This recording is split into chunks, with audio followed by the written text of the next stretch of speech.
that's good. That's good. You see, it comes up the Conroe Parkway from just. Oh.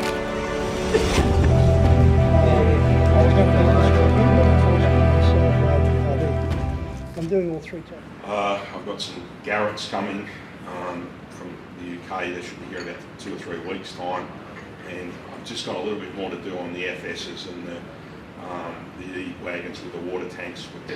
We do have a number of projects in the pipeline. I have got down there some of our 3D printed line side detail items. There's a number of products there, including drums, 44-gallon drums, and some station hardware, station signs. So there's a number of things that we've got small kits down there, but we've got some new kits to come. There's a new garage that we're working on. Just having a bit of trouble with deck halls at the moment, but so it's a sort of 1960s garage.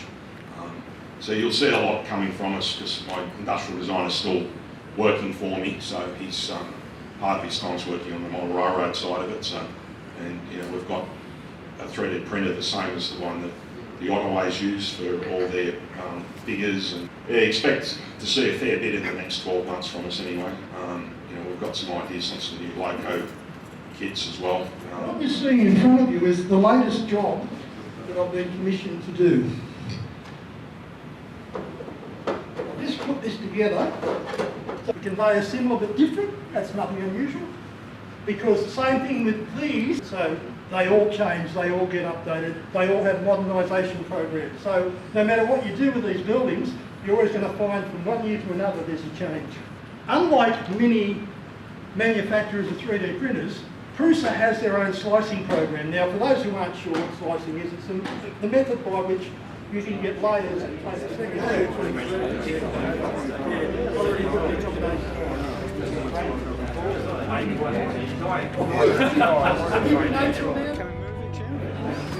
Anticipate the time.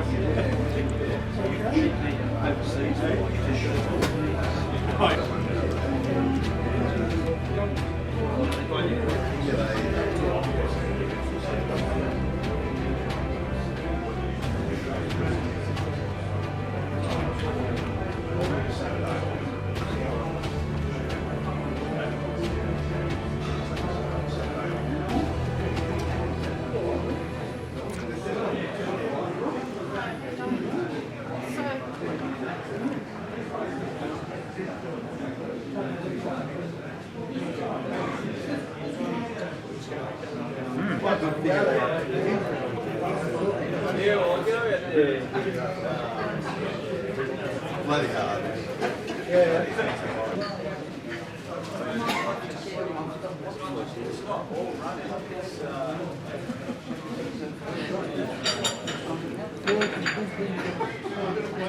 Anna Bay, which is up Port Stephens. You know Nelson Bay, Anna Bay's on the way.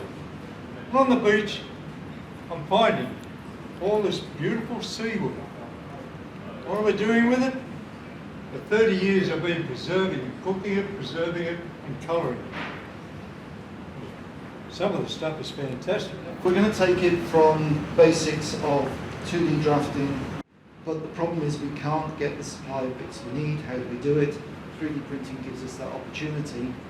The problem is, and John picked up on this morning, having been involved in CAD in its early days and later on, there's CAD and there's CAD in the same way as there's kits and there's kits. I could have gone scratch building, I'm okay at that, I still enjoy it. There are 1 or 2 kits about, I could have done that as well.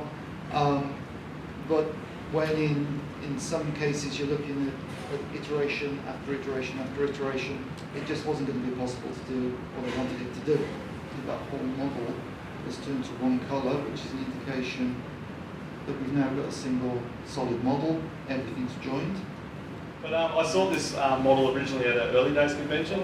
David Peterson had it sitting there on the desk, and I sort of, I wanted to get one pretty badly. It sort of stemmed from, my influences were from the Monterey Journal, the English type modelling.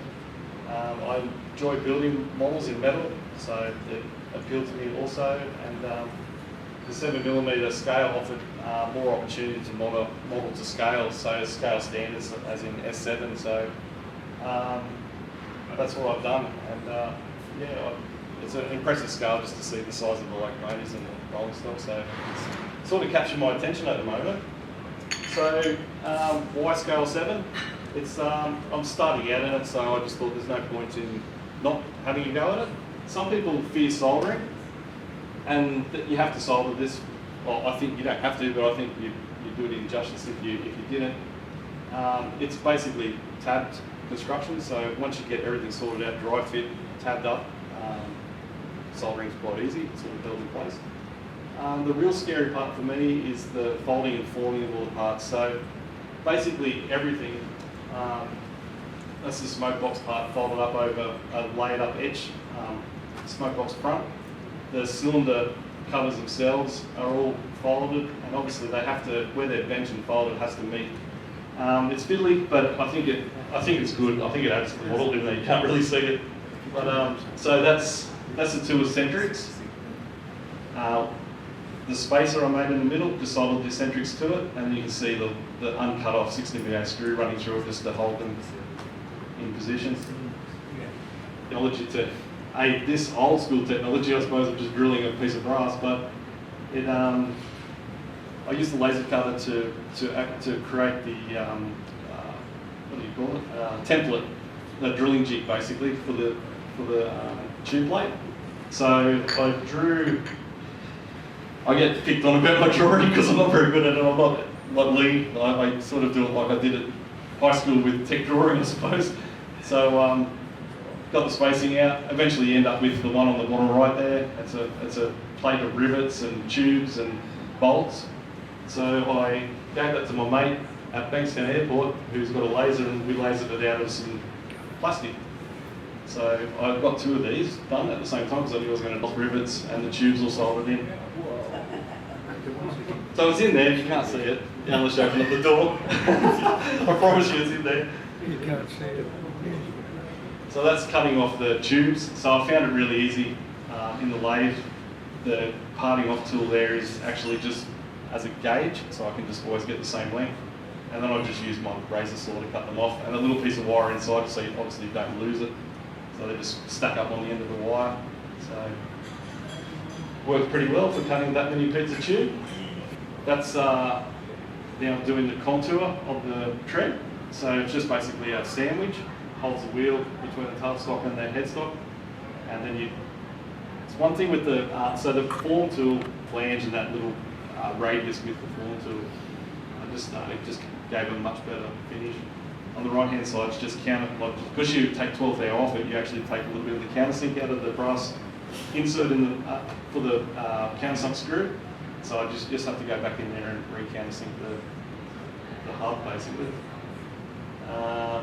Spectacle plate, locomotive spring strap. So you've come across this.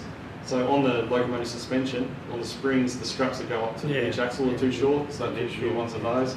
I haven't put them on yet, I haven't built the new ones because I'd like to try to get the compensation working with the detailed suspension, so we'll see how that goes soon. Spectacle plate inlays, inside, just at the front of the spectacle plate, we've got the foot plate up to it. There's these little square inlays, they didn't fit, the tabs are in the wrong spot. I spoke to David and I just made a bit of an oversight, but basically just cut the tabs off and go freehand on that one.